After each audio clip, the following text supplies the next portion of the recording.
Do you know that 21 years ago, I don't know, it was today, but close to today, we were interviewed by Ben Wattenberg for the AEI program Think Tank, which aired on PBS. The question was, has feminism gone too far?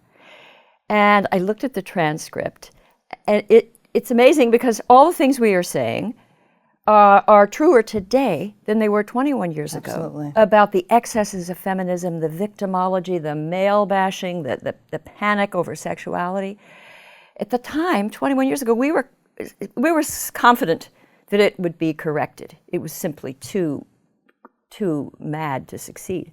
But it's still here. I know. Well, Christina, we sent up early warnings. You heroically, in the late 1980s, were in direct confrontation with women's studies professors at a time feminist philosophers. Yes, at a time when I could not get published. Okay, and finally, after my first book, Sexual Personality, was released in 1990, you wrote to me and told me of your problems. Okay, and we've discovered each other as allies, and that our status, it seems to me, as truth tellers, okay, is historically unchallenged. Okay, and I think that people are going to start to wake up and to realize if they'd listened to us to begin with, we wouldn't have these problems now. We wouldn't, and it was so obvious to me. I was criticizing the the feminist theorists at the American Philosophical Association, and what they were writing at the time was just warmed over Marxism, with so much animus to American society, to men, to everything, to art, to beauty, and it seemed to me that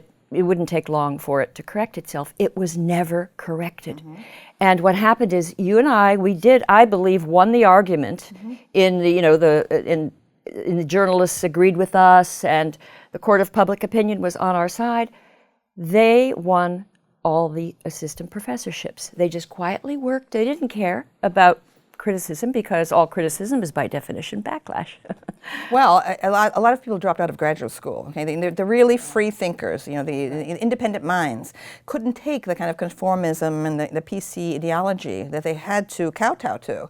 I mean, I got letters like that once I was known in the early 90s. Letters came from all over the country, from former graduate students who said they knew they had no future in the profession, okay, because there was a total kind of brain dead attitude. You had a servile, sycophantish attitude you had to have to certain received opinions. Absolutely. In our interview 21 years ago, you mentioned the sort of Kremlin-esque, feeling in feminism. It was a Kremlin-like environment, mm-hmm. so much censorship and excommunication and so forth.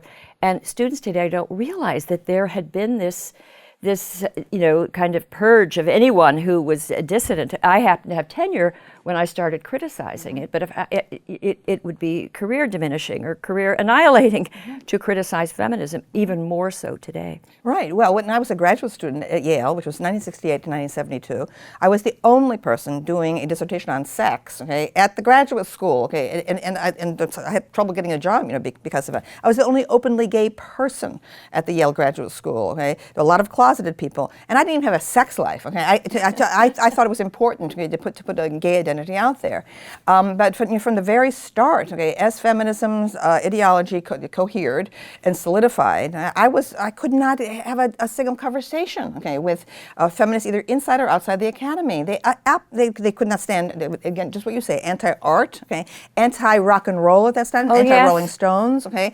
They would not take seriously anything that has to do with biology and hormones or anything like that. I was completely ostracized.